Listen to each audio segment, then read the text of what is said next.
You are about to listen to Katie McMillan speaking at the UC Santa Cruz Kresge Seminar Room on Monday, November 4th, 2013. The event was hosted by the UC Santa Cruz Common Ground Center, Education for a Just and Sustainable World. To find out more, visit kresge.ucsc.edu/commonground. Thank you. Thank you so much. This is for creating such a warm and welcome space. It's really nice to be here and exciting. And when what he just said really emulates sort of some of the things that I want to share with you. Because he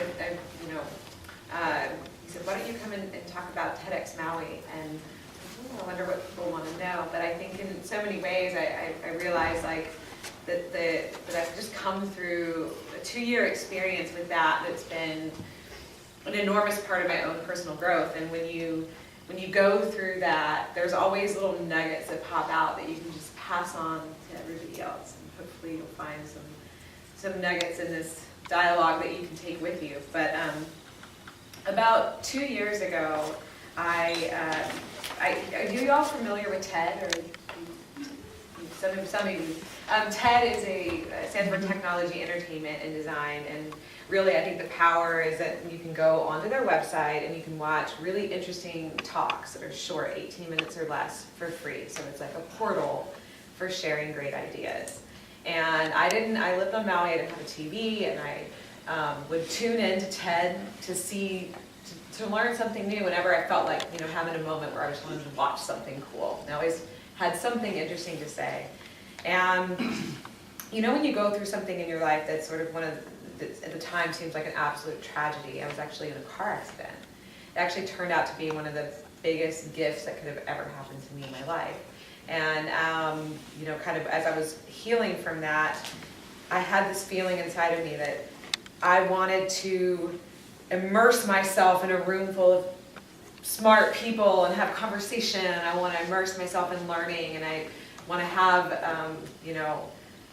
go on an adventure, sort of a knowledge quest. And I decided to apply to attend TED Women. And I ended up getting accepted to go and went on this journey to Washington, D.C. And this was sort of when I was about 30 and kind of this point in my life where I had a lot of questions about things.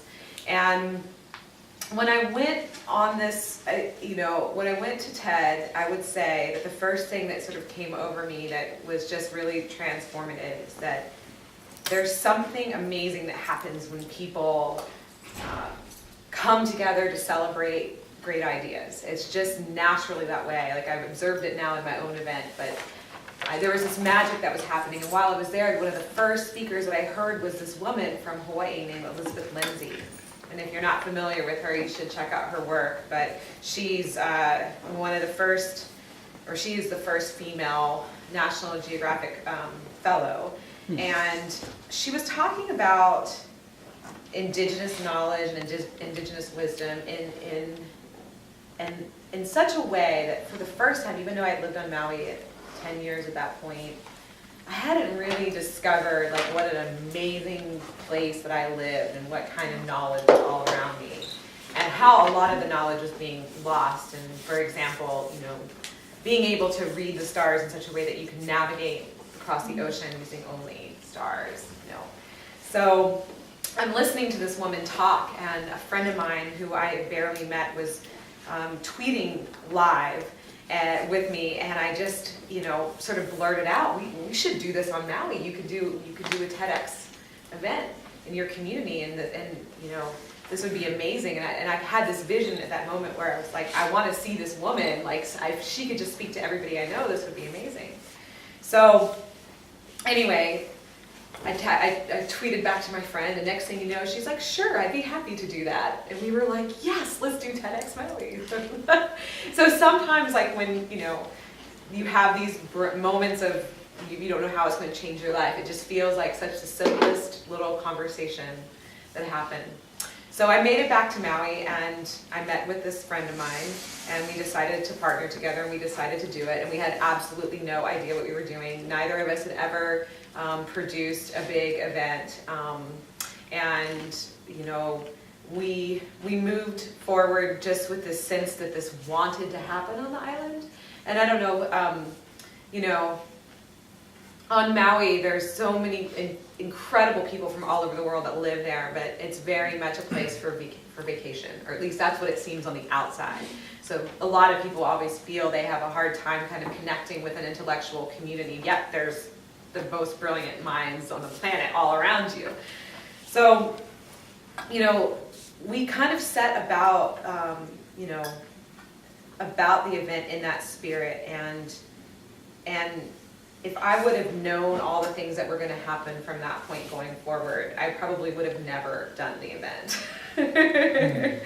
And, you know, I think I look back and go, you know, you have to take that first step. You have to just sort of leap off into the unknown to make, to do the work you want to do. And I'm probably like similar to all of you that, you know, I've always been inspired to make a difference in my life. But oftentimes I would look at other people as the leaders, and that, you know, I was there to help facilitate a certain mission, but I never really saw myself being in charge of that. And so what ended up happening on Maui was we've now had two very successful, sold-out TEDx Maui events. In fact, the last one we had over 1,100 people attend. And David here was actually at our first event. And, you know, you see how that little spark, a bunch of people coming together in that spirit of, you know, real passion and just real drive could overcome all the millions of logistical little things that were going to come up along the way that, you know, would have been like, oh, we can't do this, oh, what, you know, we don't have any money, you know, all these different kinds of things. But there was a lot of trusting that this bigger mission was really important. And in our life today, we all have, I think, a lot of power that maybe sometimes we aren't even aware of. And I've learned that that moment, while that event was successful, it was even more powerful than that because those talks were able to transform into the digital world. And we ended up having 2 talks make it onto TED.com, and one, you know, has almost 15 or 1.5 million views now. And this woman, her work, she's actually in California. She documents and photographs slaves that are very much a part of our world today, actually a really huge part of our world we don't even know. And her talk was so profound because the images just really captured what's happening in the world and what people really don't quite understand or have.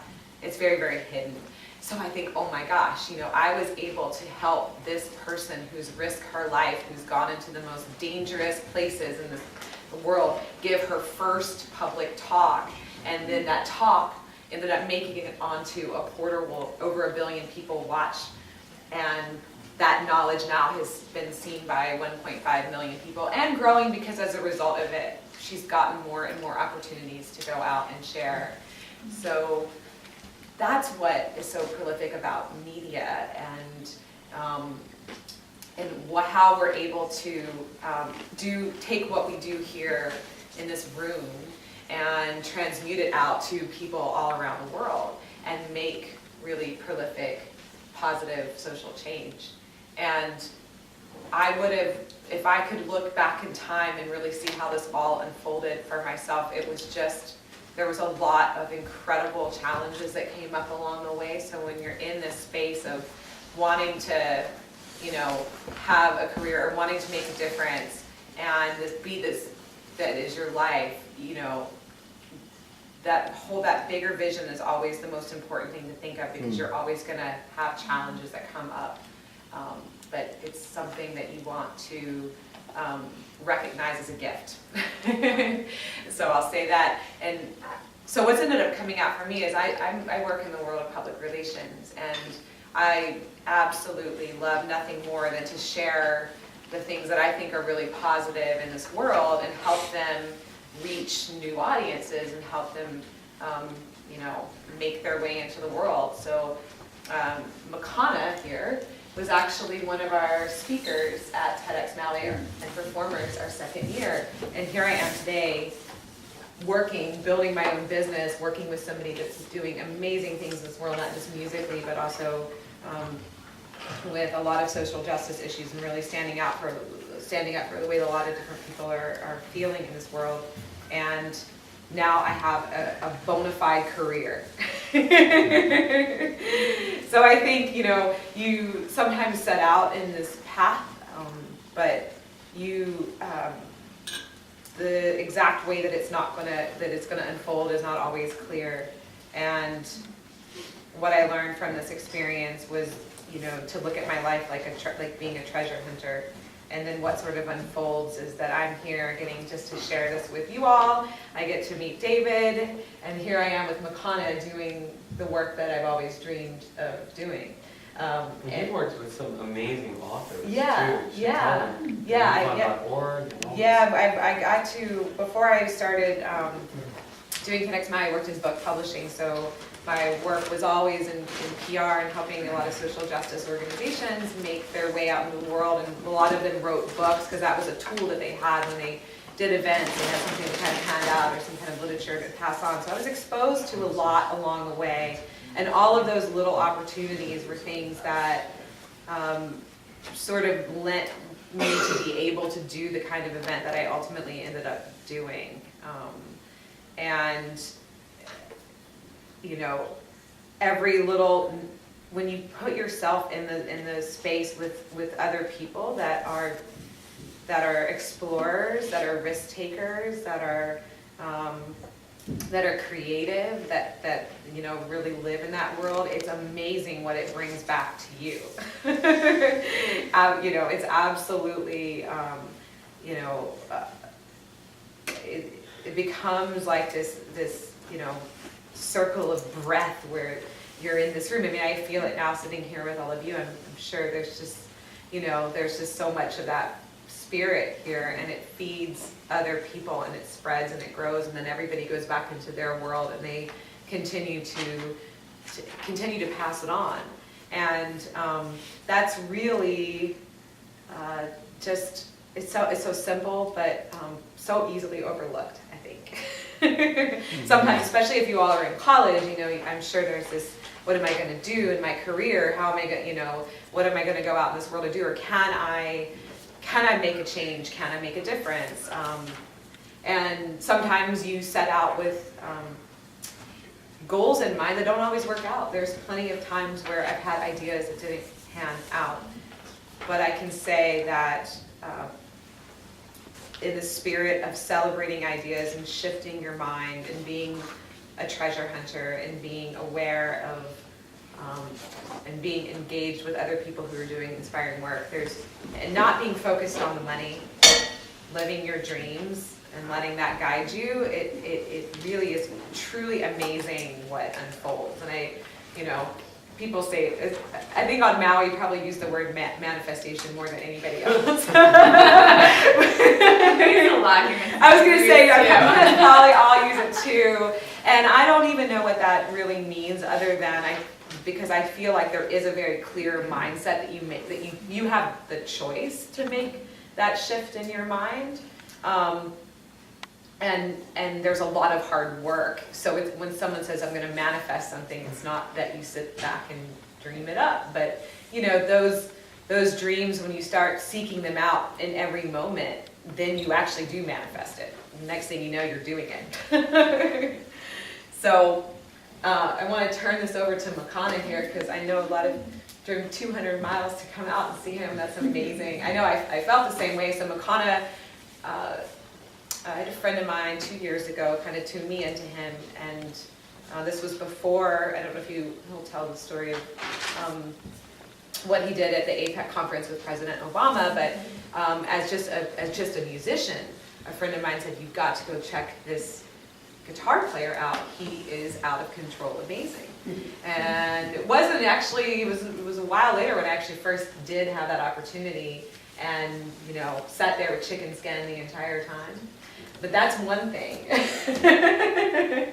I think the other thing that has been, so we met through TEDx and Makana performed and he did a talk and people wouldn't let him off the stage. They were so moved.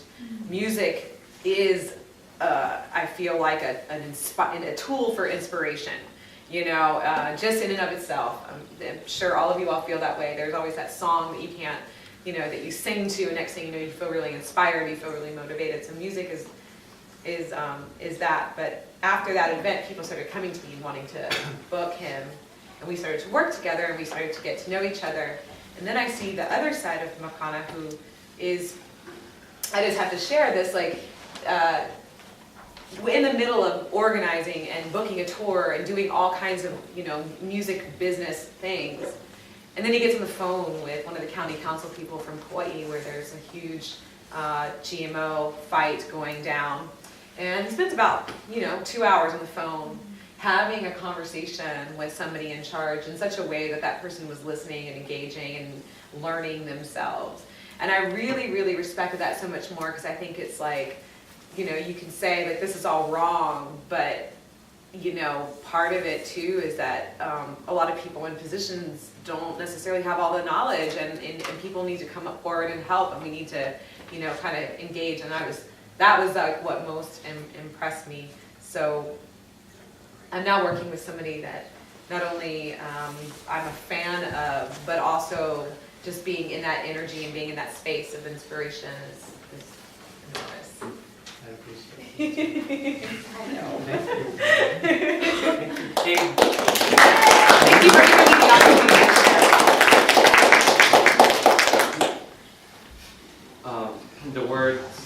The word that keeps coming into my mind right now, because I could talk on